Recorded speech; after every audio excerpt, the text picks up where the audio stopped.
masih bersama kami. Saudara Ketua Umum Projo, Budi Aristiadi menunjukkan sinyal kuat merapat ke Partai Gerindra. Hal itu disampaikannya di sela-sela Kongres ketiga Projo di Hotel Grand Sahid Jaya Sabtu lalu. Di hadapan relawan Projo, Ketua Umum Projo Budi Aristiadi meminta izin agar ia bisa bergabung ke Partai Gerindra. Dirinya bilang berniat mendukung partai yang dipimpin Presiden Prabowo Subianto. Ia juga sempat menyinggung bahwa pernah ditawari langsung oleh Prabowo dalam sebuah forum. Kita akan memperkuat seluruh agenda politik Presiden dengan memperkuat partai politik pimpinan Presiden. Jadi mohon izin jika suatu saat saya berpartai, teman-teman Projo bisa memahami. Nggak usah ditanya lagi partainya apa. Karena apa? Saya mungkin satu-satunya orang yang diminta oleh Presiden langsung di sebuah forum. Ketua Harian Partai Gerindra Sufmi Dasko Ahmad yang juga hadir dalam acara Kongres Projo menyatakan belum mendengar secara langsung rencana masuknya Budi Ari ke Partai Gerindra. Dirinya menyambut baik dan akan mempertimbangkan kehadiran dari gelombang Projo yang ingin masuk ke Gerindra. Saya belum dengar langsung, nanti kalau sudah dengar langsung saya tanggepin. Ya kalau Gerindra siap, gelombang besar dari manapun. Ya kita namanya aspirasi, tentu kita akan pertimbangkan untuk diakomodir. Projo.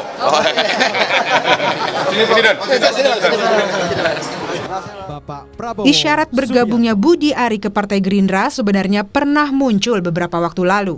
Dalam Kongres Partai Solidaritas Indonesia di Solo pada Juli lalu, Prabowo sempat menggoda Budi Ari yang saat itu masih menjabat sebagai Menteri Koperasi.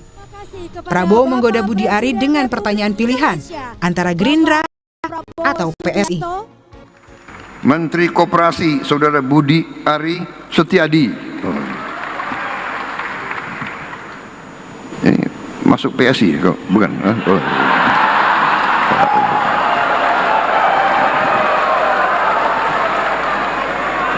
PSI atau Gerindra kok? Menurut Direktur Eksekutif Trias Politika Strategis Agung Baskoro menyebut langkah Budi Ari untuk masuk ke Gerindra agar tidak identik dengan Jokowi merupakan langkah yang logis. Ia menilai jika Projo membutuhkan backup politik baru, usai Jokowi tak lagi menjabat. Langkah politik yang dilakukan Budi Ari, Ketua Projo untuk masuk Gerindra dan mengganti logo Projo agar tak identik dengan Pak Jokowi merupakan langkah pragmatisme politik yang logis dan realistis karena suka atau tidak Budi Ari dan Projo butuh backup politik baru pasca Pak Jokowi tak lagi menjabat. Apalagi serangan demi serangan yang dihadapi Projo sebagai benteng utama Pak Jokowi dan keluarga Solo tak berbuah insentif politik yang maksimal. Sejumlah langkah yang dilakukan Budi Ari dan organisasinya memperkuat kesan bahwa orientasi politik mereka mulai bergeser. Apakah labuhan hati Budi Ari serta Projo akan menetap di lingkar Jokowi atau justru bergeser ke Prabowo Subianto? Tim Liputan Kompas TV. Sinyal demi sinyal terus ditunjukkan Ketua Umum Projo Budi Aristiadi. Apakah dengan keinginan Budi Ari merapat ke Gerindra merupakan sebuah langkah menemukan tambatan politik baru? Untuk membahasnya, saat ini kita sudah bergabung dengan politisi Partai Gerindra Hendar Samarantoko. Ada juga Handoko selaku Sekretaris Jenderal Projo dan ada Direktur Eksekutif Parameter Politik Adi Praitno. Selamat malam semuanya.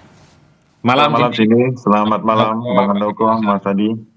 Bung Hendar Sam, ini kan Pak Budi Ari udah jelas-jelas minta izin ke relawannya untuk masuk Gerindra. Nah kalau dari Gerindra sendiri siap membuka pintu selebar-lebarnya untuk Budi Ari atau masih ada yang harus ditimbang dulu?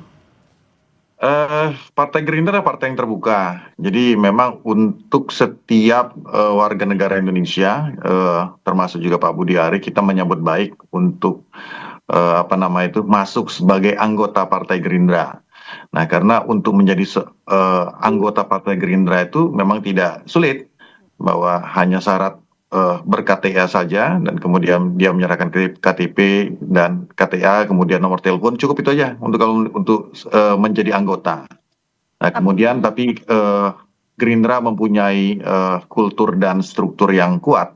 Maka oleh karena itu kan saya pernah menyampaikan bahwa di kasusnya Noel kan contohnya kawan kita Noel, bahwa ada anggota partai, ada kader partai, ada pengurus partai. Nah, ketiga hal tersebut merupakan sesuatu yang berbeda, ya tentunya dari terminologi dan itunya. Tapi Bang Hendarson, Pak Budi Ari bilang ya ini kan juga nunggu dulu izin dari yang punya partai, dari Pak Prabowo. Artinya sebenarnya nggak ada yang harus dikhawatirkan untuk bisa masuk Gerindra?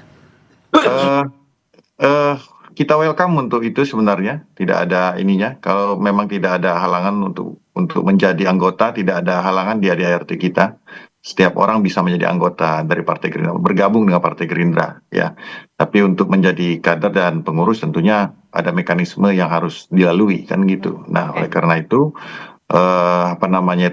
itu ada di DPP tentunya. Dalam hal ini Ketua Dewan Pembina dan Ketum kita Pak Prabowo. Oke. Nah, kalau gitu ke Bang Handoko. Bang Handoko, kalau tadi mendengar dari pernyataannya Bang Hendarson, terbuka lebar kok. Nah, ini apakah artinya akan diikuti juga? Tidak hanya Pak Budi Ari, tapi anggota relawan Projo juga akan masuk Gerindra? Baik, terima kasih. Mungkin perlu saya jelaskan ya, dari awal berdiri, Projo ini kan tentunya kan bukan partai politik ya, tetapi di dalam Projo ini banyak kader-kadernya Projo ini yang juga menjadi kader partai politik.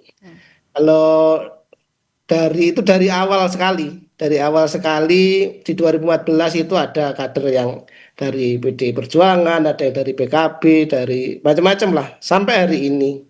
Jadi kalau bagi kami itu hak politik yang dimiliki oleh kawan Budi Ari untuk menentukan menjadi kader partai politik tertentu. Kalau kemarin dia sampaikan bahwa akan bergabung dengan partai politik yang dipimpin Pak Prabowo, ya tentunya itu Gerindra, yaitu bukan sesuatu hal yang besar bagi kami, bukan sesuatu yang patut dipermasalahkan gitu kan, tetapi Budi Ari kemarin memang menyampaikan untuk meminta izin kepada kawan-kawan di arena kongres bahwa Budi Ari mau bergabung dengan Gerindra. Tapi Bang Handoko kan juga bilang kalau ketua umumnya masuk Gerindra masa iya bawahannya enggak, itu disampaikan juga oleh Pak Budi Ari tadi. Itu gimana dong? Saya pikir tidak begitu ya. Saya sendiri ini kader Partai Golkar. Kebetulan saya juga pengurus, saya salah satu ketua di Dewan Pimpinan Pusat Partai Golkar. Jadi itu biasa saja, tetapi kita lihat nanti perkembangannya, karena bagi kami Projo ini dalam ADART yang kita sepakati dulu itu kita memang tidak menjadi underbow dari salah satu partai, ya kan. Jadi tetapi kami terbuka saja dengan siapapun yang menjadi kader partai, tetapi kemudian mempunyai ideologi yang sama, cita-cita yang sama tentang rakyatan gitu, tentang Indonesia ya. Kemudian kita bergabung di di partai politik ya. Oke.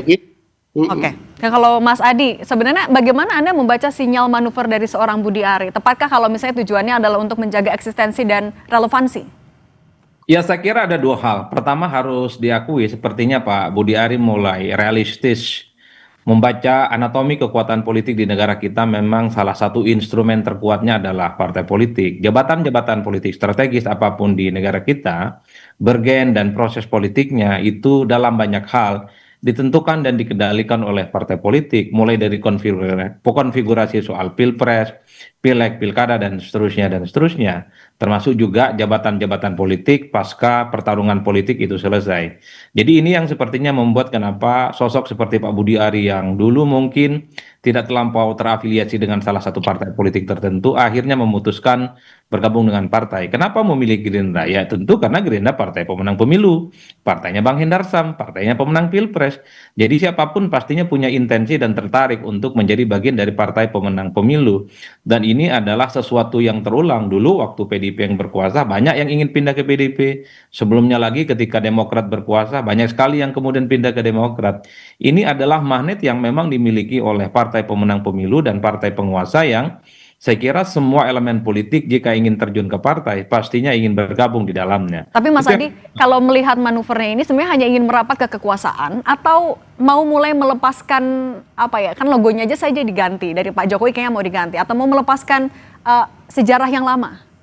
Nah, itu yang faktor yang kedua yang ingin saya sampaikan. Memang kalau kita membaca percakapan publik di media sosial ataupun komentar-komentar di media online, saya kan hampir men-tracking satu persatu tiap hari ya, omongan publik, netizen di media sosial.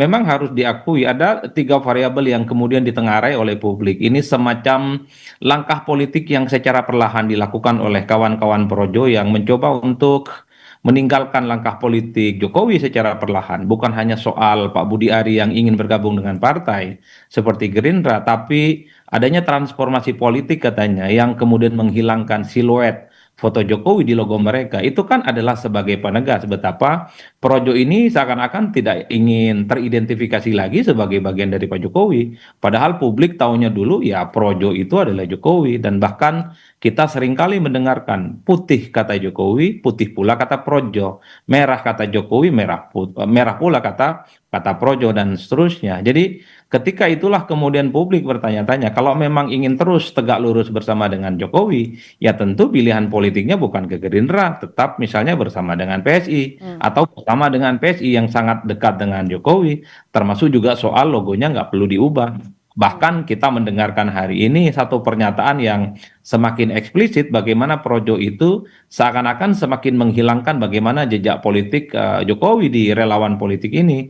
Ketika nama Projo itu tidak lagi dikaitkan dengan pro Jokowi, tapi katanya didasarkan atas bahasa Sanskerta, berbahasa negeri ataupun rakyat dan seterusnya. 3 variabel inilah yang kemudian per hari ini Cindy yang kemudian dikonklusikan oleh publik bahwa Projo di kongresnya yang ketiga secara perlahan memang ya meninggalkan langkah politik Pak Jokowi, di mana sudah mulai ada diferensiasi dari Pak Jokowi pindah ke haluan yang saat ini sedang berkuasa. Nah tapi oke, artinya juga seberapa kuat Projo dan juga seorang Budi Ari akan memperkuat orientasi politik, seberapa kuat akan mendukung Gerindra. Tapi jangan dijawab dulu, Bapak-Bapak semua, nanti kita akan kembali lagi tetap bersama kami di Sapa Indonesia Malam. Saya mau lanjutkan lagi pertanyaannya ke Mas Adi. Mas Adi, sebenarnya seberapa kuat sih daya tawar seorang Budi Aristiadi dan juga Projo untuk mendongkrak sebuah partai politik yang sudah punya presiden? Ya, saya kira memang dalam konteks demokrasi elektoral secara langsung, di mana pilpres, pileg ataupun pilkada dipilih one man one vote, saya kira kekuatan politik apapun menjadi penting, Cindy, karena yang menjadi salah satu kekuatan politik mereka adalah elemen-elemen yang terakumulasi sebagai kekuatan politik mereka. Sekalipun misalnya tidak terlampau terdeteksi secara rigid sejauh mana kekuatan politik relawan seperti Projo, tapi dalam banyak hal, apa yang mereka lakukan dalam banyak hal tentu dianggap sebagai bagian dari untuk menganyam sesuatu yang tidak pernah dilakukan oleh partai politik. Karena kalau kita melakukan kerja-kerja politik yang dilakukan oleh partai, misalnya kita cek satu persatu, ada misalnya basis konstituen, termasuk juga soal isu-isu politik yang tidak tergarap secara signifikan, baik oleh partai ataupun bagian dari yang dilakukan oleh kekuasaan hari ini. Karenanya posisi relawan menjadi penting dalam konteks itu. Karena pemilihan secara politik di Indonesia melibatkan orang per orang secara langsung. Ya sekalipun orang juga banyak bertanya soal seberapa kuat sih sebenarnya posisi Projo, tidak seperti partai yang diukur perolehannya 20%, 19%, punya perwakilan di parlemen, ada yang di provinsi, kabupaten, dan kota. Tapi bagi saya secara prinsip memang harus diakui simpul-simpul politik semacam ini memang dalam banyak hal semacam katalisator. Mulai dari kerja-kerja politik termasuk juga pembangunan isu yang secara signifikan. Betul bahwa hari ini memang Gerindra itu punya sosok yang cukup powerful, the one and only Pak Prabowo Subianto, tapi tentu pada saat yang bersamaan jika ada kelompok dan relawan politik tertentu menjadi bagian di dalamnya, tentu akan semakin membuat betapa partai ini akan begitu banyak mendapatkan dari dukungan-dukungan dari elemen politik yang lain. Jadi itulah yang saya sebut sekecil apapun dalam konteks demokrasi elektoral langsung, pastinya itu sangat signifikan, terutama untuk menunjukkan betapa ada bertambahnya kekuatan politik yang sudah mulai tumbuh di berbagai tempat. Oke, nah kalau dari Bang Hendar sama Projo kan sejauh ini selalu identik dengan relawannya Pak Jokowi. Ketika identitas itu masih melekat sampai saat ini akan menjadi nilai plus atau akan jadi atau apa ya? Akan malah jadi beban juga untuk Gerindra sebenarnya? Saya nggak bisa menilai hal tersebut ya, karena kapasitas saya tidak untuk menilai apakah secara elektoral atau secara pragmatis ini bisa mendongkrak atau mendowngrade suara. Tapi yang pasti setiap orang atau insan yang ingin masuk ke Partai Gerindra harus mempunyai kesamaan tentang masalah ideologi yang sama dulu. Saya rasa seperti itu ya kan. Nilai-nilai perjuangan yang sama dengan kita, kemudian baru bisa ngeblend tuh ya kan. Oleh karena itu ketika mempunyai kesamaan ideologi ya, apakah ini kan kita ngomongin Pak Budi Ari ya, Pak Budi Ari mempunyai kesamaan ideologi yang dengan Gerindra dan memahami ideologi Gerindra. Oleh karena itu manifestasinya itu mungkin baru bisa terlihat pada saat beliau menjadi anggota dan mengimplementasikan hal tersebut. Bang Jadi Henderson, kita tapi lebih ketika Projo sudah menyatakan dukungannya untuk Pak Prabowo di 2029, itu tidak cukup untuk menggambarkan ideologi dari Pak Budi Ari? Kan seperti tadi sudah disampaikan oleh Bang Handoko tadi, sampaikan bahwa ini kan saya nggak tahu ya. Sepengetahuan saya baru Pak Budi Arinya aja, Bang Budi Ari aja nih. Bang Budi aja yang baru menyatakan hal tersebut. Apakah Projo secara organisasi ini resmi ya kan, secara ofisial masuk ke ke dalam menjadi anggota, otomatis menjadi anggota Partai Gerindra? Saya belum sampai, setahu saya belum. Baru beliau saja yang minta izin kan kepada kader-kader yang lain. Nah, apakah itu nanti diikuti dan sifatnya wajib atau tidak? Kita tunggu, seperti kata Pak Dasko ya, menyatakan bahwa kita dengar dulu baru kita bisa tanggapi kan. Baru kita bisa tanggapi yang masalah Bang Budi Ari. Oke, kalau gitu saya ke Bang Handoko dulu. Bang Handoko, ini kan sudah menyuarakan dukungan juga untuk Pak Prabowo di 2029. Muncul juga kemudian kesannya jangan-jangan Projo mau melepaskan dari yang lama, kemudian merapat ke Pak Prabowo. Tanggapan Anda bagaimana? Bang Handoko? Suaranya kayaknya masih di-mute. Sorry. Oke, silakan.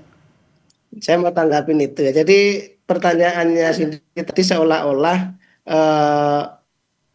Projo ini kemarin di Pak Jokowi terus kemudian berganti mendukung Pak Prabowo begitu ya. Padahal kan realita politiknya nggak begitu.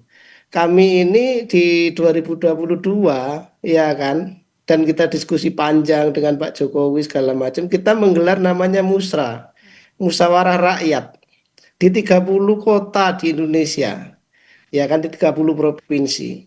Dari situlah kemudian kita mendeklarasikan dukungan kepada Pak Prabowo untuk menjadi calon presiden di 2024. Jadi apa yang saya mau bilang adalah bahwa tidak ada itu kemudian istilah kami meninggalkan Pak Jokowi kemudian berpindah, tidak begitu. Kami ini adalah memang dari hasil musrah itu kan kemudian kita sadari bahwa kami ini ya, Pak Jokowi itu adalah bagian dari sejarah kami yang tidak bisa kita pisahkan. Tanpa ada Pak Jokowi juga nggak mungkin ada Projo kan begitu. Tetapi kemudian kami para pendukung Pak Jokowi yang bergabung dalam namanya Projo ini di 2024 mendukung Pak Prabowo. Begitu. Jadi ini tidak ada perpindahan ya, tidak ada perpindahan. Karena memang kami posisinya di situ. Tapi Bang Handoko, kalau misalnya memang masih loyal ke Pak Jokowi, apakah artinya setiap manuver dari Projo juga akan tetap menunggu restu dari Pak Jokowi? Pasti ya, kami misalnya begini, minggu lalu kami ke Solo, ya kan, sebelum kami menggelar kongres, kami ke rumah Pak Jokowi, kami diskusi dengan beliau. Tadi pagi pun, ya kan, di hadapan kami, Pak Jokowi dan Budi Ari melakukan komunikasi via telepon, kami dengarkan bersama-sama, ya kan. Dan habis ini juga kami sudah bilang ke Pak Jokowi, Pak, habis ini kami akan melaporkan hasil kongres. Kebetulan saya ini kan ketua steering komite di kongres, ya kan. Jadi habis ini kami juga akan ke Pak Jokowi untuk melaporkan hasil kongres. Jadi jangan salah kemudian kita mendukung Pak Prabowo itu meninggalkan Pak Jokowi, tidak. gitu loh. Jadi tidak begitu. Tapi Karena Bang Handoko, berarti kalau ditanya berarti Projo ini akan tegak lurusnya ke Pak Prabowo atau masih ke Pak Jokowi dong? ya kan itu kalian masih mendekotomikan, ini bukan Artinya satu dikotomi. kesatuan ya sebenarnya? Ya, ini kan memang kenapa saya sering kali bilang ya kan, kan di piljuan pemerintahan Prabowo Gibran ini kan keberlanjutan, ya kan. Kemudian Pak Jokowi dan Pak Prabowo ini kekuatannya nyatu di Pilpres kemarin. Itu kan fakta politik. Nah sekarang janganlah kemudian narasi ini kemudian seolah-olah ini dua dua kutub yang berbeda. Tidak, ini kan narasi-narasi yang berusaha menaruh Pak Jokowi sama Pak Jokowi dengan Pak Prabowo dalam dua kutub yang berhadapan. Kan nggak begitu padahal. Kira-kira gitu, Mbak Cindy. Nah, Ya. Mas Adi, berarti Anda membaca sikap Projo ini bagaimana? Ini memang adalah satu kesatuan, akan tetap seiring seirama atau gimana? Rumit sebenarnya membaca sikap politik Projo ya. Betul bahwa mendukung Prabowo tanpa harus meninggalkan Pak Jokowi itu adalah rumus sustainability memang, karena memang Jokowi dan Prabowo Subianto adalah satu kesatuan koalisi dalam Pilpres 2024 hingga saat ini. Tapi kan publik tanpa henti bicara soal kenapa logo Projo itu menghilangkan foto siluet Pak Jokowi, dan Projo bukan pro Jokowi tapi pro rakyat ataupun pro masyarakat. Sesuatu yang baru muncul dalam Kongres Projo yang ketiga hari ini dan kemarin. Itulah yang sebenarnya menjadi kerumitan-kerumitan sendiri, karena namanya Projo itu adalah nama yang sangat identik dengan Jokowi 11-12. Makanya dulu waktu kita melihat logo Projo, ada tulisan Projo, di bawahnya ada fotonya Pak Jokowi, itu kan gegap gempita betul disambut oleh kawan-kawan keseluruhan yang ada di relawan Jokowi ya. Tapi pada hari ini kita mendengarkan itu kan seakan-akan secara perlahan bahwa Jokowi itu secara perlahan memang ingin ditinggalkan bekas dan langkah-langkah politiknya dan lebih mengarah kepada kekuasaan politik hari ini. Maka tidak mengherankan kalau kemudian publik itu berkesimpulan pada dua hal. Satu, memang ini adalah langkah politik yang berbeda dari Jokowi yang dilakukan oleh Projo. Yang kedua ya Projo harus berubah dong namanya, jangan Projo lagi tapi Probo. Karena Projo itu masih identik dengan presiden yang lama. Probo adalah presiden masa depan, hari ini berkuasa dan sangat mungkin akan menjadi presiden 2 periode karena akan maju kembali di 2029. Hal-hal semacam ini mesti clear disampaikan kepada publik, Bang Handoko. Karena kalau kita mau jujur sebenarnya per hari ini publik punya satu keyakinan persis. Ini adalah langkah yang cukup tebal dari Projo, sinyal yang kuat. Betapa Projo sudah menganggap Pak Jokowi adalah presiden masa lalu, sudah dianggap tidak terlampau penting variabel-variabel politiknya, dan sudah mulai menjadi bagian dari kekuasaan politik hari ini. Kok hanya ingin menegaskan bahwa Projo mendukung penuh kekuatan politik, agenda-agenda politik Pak Prabowo, saya kira ini sudah tergambar kok dalam Pilpres 2024 yang lalu, karena Projo memang mendukung Prabowo dan Gibran. Dan kita juga tahu Pak Budi Ari adalah bagian dari salah satu menteri yang dulunya menjadi menteri koperasi sekalipun kemarin itu sempat direshuffle. Jadi bagi saya ini hanyalah semacam argumen untuk menutupi bagaimana Projo itu tidak dituduh meninggalkan Pak Jokowi dan lebih memilih kekuasaan hari ini. Oke, manuvernya juga masih kita nantikan ada Bang Handoko. Terima kasih Bang Hendar Samarantoko, Bang Handoko dan juga Mas Adi Prayitno sudah berbagi bersama kami di Sapa Indonesia Malam. Sehat selalu semuanya.